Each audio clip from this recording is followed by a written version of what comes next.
Assalamualaikum warahmatullahi wabarakatuh.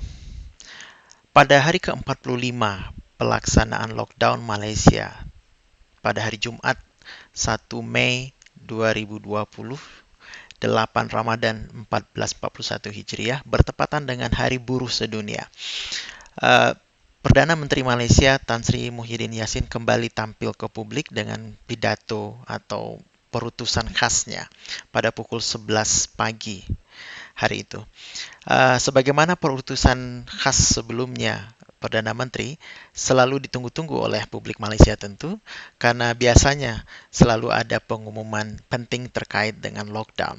Dan benar saja, uh, pada pidato kali ini pun ada pengumuman yang sangat penting dan signifikan terkait lockdown, dan keluarlah istilah baru apa yang itu disebut sebagai PKPB atau PKPB.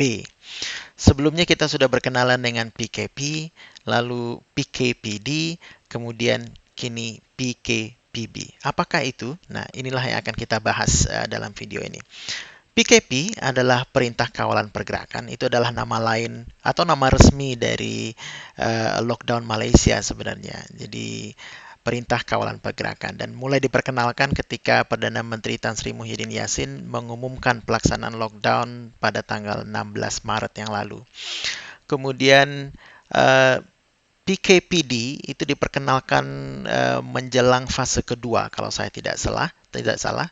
PKPD ini adalah perintah kawalan pergerakan yang diperketatkan. Itu artinya adalah apabila ada area atau gedung khusus atau sesuatu tempat yang ternyata menunjukkan gejala kenaikan yang drastis dari confirm positif coronavirus, maka ketentuan PKP di tempat itu akan diperketat, di mana sama sekali penduduknya tidak boleh keluar, mereka dikurung, benar-benar dikurung, kawasan mereka dijaga oleh pihak keamanan, kebutuhan mereka disuplai, disediakan fasilitas kesehatan dan sebagainya, sehingga mereka dipantau secara terus-menerus 24 jam. Dan sudah ada 7 atau 8 tempat mengalami PKPD sejauh ini. Nah, sekarang ada PKPB. Apa itu PKPB? PKPB adalah Perintah Kawalan Pergerakan Bersyarat. Apa itu maksudnya? Jadi sebenarnya apa yang disampaikan oleh Tan Sri Muhyiddin Yassin di videonya adalah bahwa pemerintah Malaysia memahami bahwa masyarakat tentu bimbang kapan PKP akan dihentikan sehingga mereka bisa hidup normal kembali, terutama bisa kembali bekerja. Dan pemerintah pun mengakui bahwa semakin lama PKP dijalankan, maka kerugian ekonomi juga semakin besar.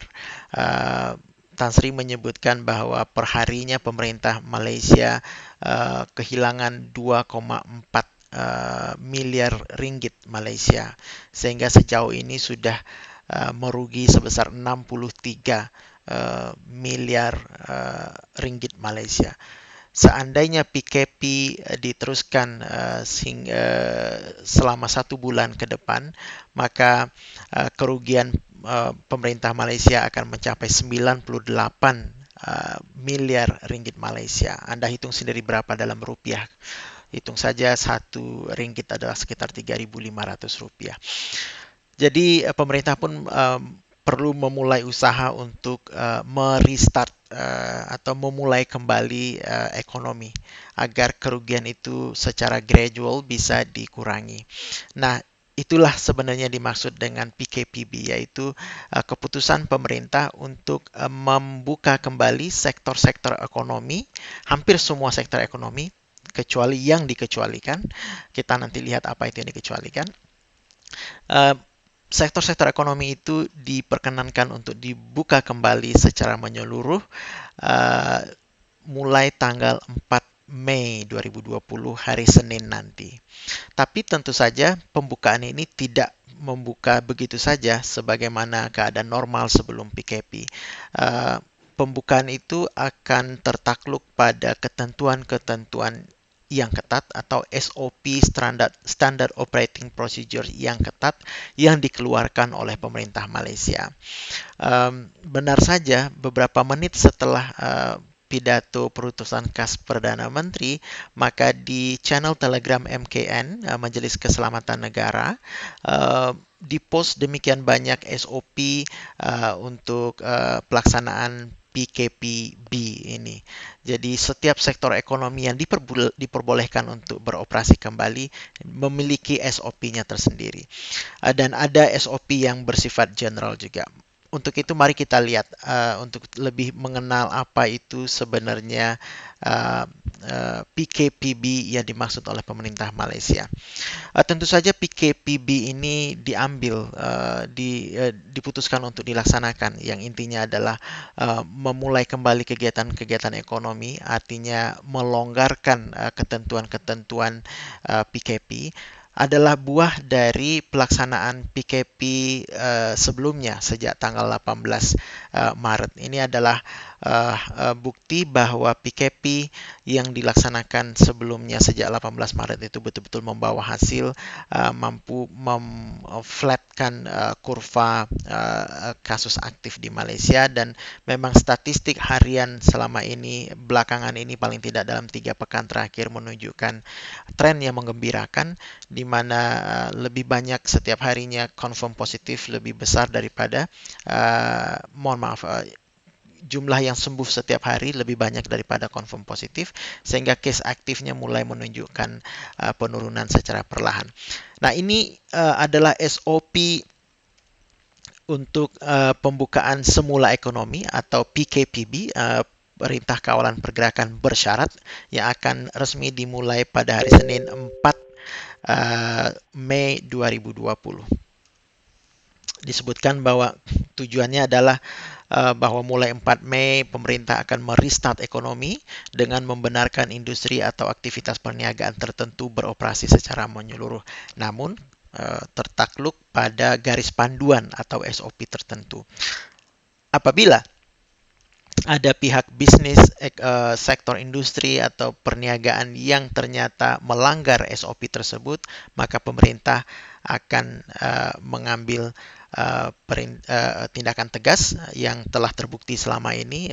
Kalau tidak salah sejauh ini sudah 23.000 orang lebih diambil tindakan, ditahan atau dikenakan denda.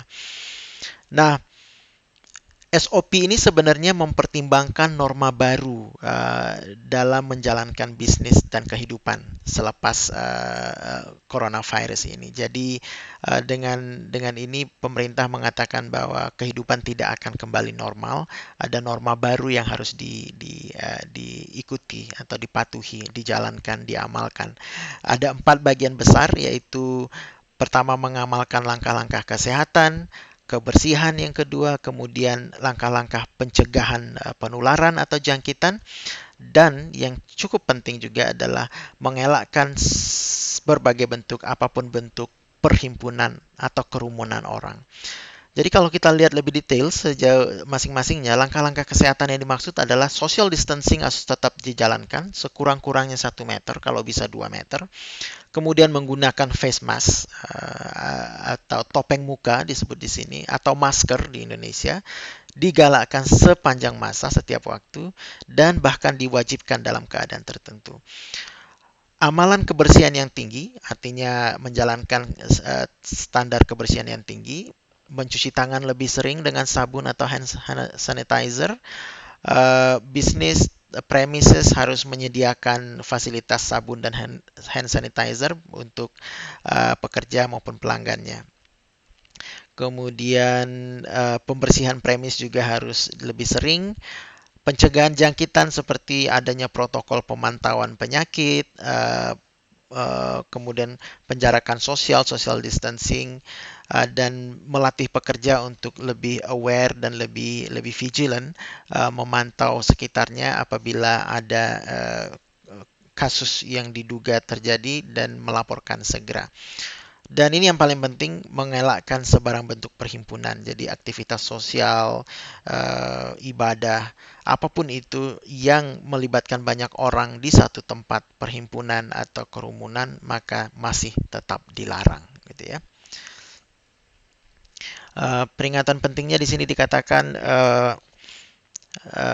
Ya, intinya adalah bahwa apabila terjadi perubahan situasi, maka pemerintah tentu akan mengambil tindakan mengadjust kebijakan. Jadi misalnya apabila di suatu tempat atau di suatu area setelah dilakukannya pelonggaran PKP, kemudian terjadi peningkatan wabah, peningkatan penularan atau peningkatan confirm positif, bisa jadi pemerintah kembali memperketat pelaksanaan PKP di tempat tersebut.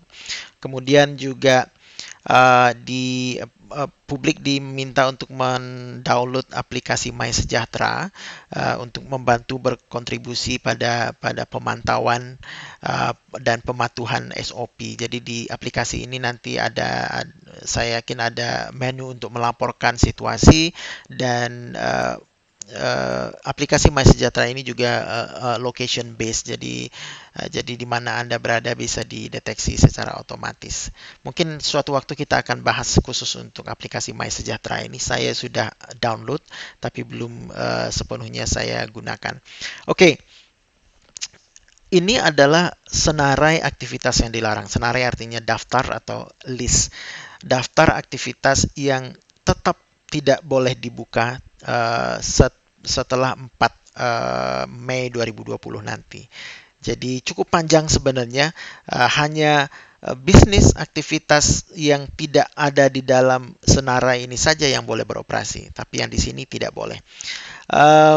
Jadi justifikasi memutuskan bisnis-bisnis atau aktivitas di dalam senarai ini untuk tidak dibuka, tidak dibenarkan beroperasi, ada 5. Yang pertama bahwa sukar untuk mengawal keadaan karena terdapat orang ramai pada suatu tempat pada satu masa. Kemudian exposure pada droplets, mungkin juga susah mengatur exposure droplet, misalnya di tempat orang banyak berkumpul, melakukan olahraga, lalu berkeringat dan sebagainya. Sukar mengawal keperilakuan, jadi artinya mengawal attitude, behavior publik, terutama di tempat-tempat yang ramai, misalnya di konser tentu atau di pertandingan olahraga, tentu sulit untuk mengawal, mengontrol situasi, terutama perilaku publik pada saat itu. Kemungkinan terjadinya kontak rapat dalam waktu yang lama, kemudian keberadaan dalam ruang rapat, ruang yang sempit, yang tertutup, confined space, dalam tempo yang lama. Kita lihat satu-satu senarainya. Nomor 1, hiburan dan riadah. Riadah ini adalah olahraga kurang lebih ya. Panggung wayang. Panggung wayang ini bukan wayang kulit, wayang golek di Indonesia. Yang dimaksud dengan panggung wayang ini adalah bioskop sebenarnya kalau di Indonesia. Di Malaysia bioskop itu disebut panggung wayang atau kadang disebut sebagai pawagam. Pawagam itu singkatan dari panggung wayang bergambar. Jadi bukan wayang puppet di Indonesia, wayang kulit atau wayang orang atau wayang golek misalnya ya. Karaoke, theme park, museum, basking ngamen nggak boleh. Pusat refleksiologi, pusat hiburan, klub malam tentu. Perayaan, perarakan perhimpunan, perarakan keagamaan, aktivitas agama berjamaah di masjid, di rumah ibadat masih belum diperbolehkan. Jadi tetap tidak ada sholat tarawih, tidak ada sholat jamaah 5 waktu dan sebagainya. Tetap beraktivitas beribadah di rumah selama Ramadan. Ulang tahun, hari raya, majelis peresmian dan sebagainya. Persidangan, pameran, jadi exhibition, conference, semua tidak boleh. Pendidikan, jadi semua sekolah, semua tingkatan hingga perguruan tinggi, mulai dari taman kanak-kanak hingga perguruan tinggi, masih tutup saat ini. Sukan, olahraga hanya yang outdoor saja yang diperbolehkan. Yang tidak boleh misalnya yang melibatkan penonton tidak boleh. Acara berkumpul di luar melebihi 10 orang. Contoh larian, bicycle dan sebagainya. Aktiviti sukan dalaman, indoor sport masih belum boleh. Renang, sukan yang bersentuhan, jadi ada kontak seperti rugby, sepak bola juga tidak boleh. Jadi yang boleh itu sebenarnya hanya outdoor activity yang tidak kontak, tidak ada sentuhan gitu ya, dan tidak melibatkan banyak orang. Jadi Mungkin Anda bisa jogging, tapi jangan sampai lebih dari 10 orang, bersepeda jangan sampai lebih dari 10 orang, tetap jaga jarak dan sebagainya. Eh, Main badminton, tenis juga boleh asal di ruangan. Memang setelah pengumuman ini langsung rame di WhatsApp grup badminton saya, mendiskusikan, berspekulasi apakah sudah bisa bermain kembali, tetapi ternyata yang indoor tidak boleh. Kita biasa bermain indoor. Bermain badminton outdoor, saya tidak tahu apakah masih tersedia di Kuala Lumpur tempat bermain outdoor untuk badminton seperti kita lakukan di kampung-kampung. Aktivitas sosial, kenduri kendara, kenduri wedding dan sebagainya, majelis berbuka puasa, perkawinan dan sebagainya. Pengangkutan kapal pesiar nggak boleh. Bazar Ramadan, bazar hari raya, karnival jualan dan sebagainya juga nggak boleh. Jadi bazar Ramadan tetap nggak ada. Uh, Kemudahan penginapan berpusat pekerja, hostel, asrama pekerja, dan sebagainya tidak boleh, tapi mungkin hotel boleh kalau saya membacanya, karena hotel kan tidak melibatkan kerumunan orang. Tapi kalau untuk hostel, apalagi lodging untuk pekerja, biasanya memang asrama pekerja biasanya memang penjarakan sosial sulit dilakukan karena kapasitasnya biasanya padat.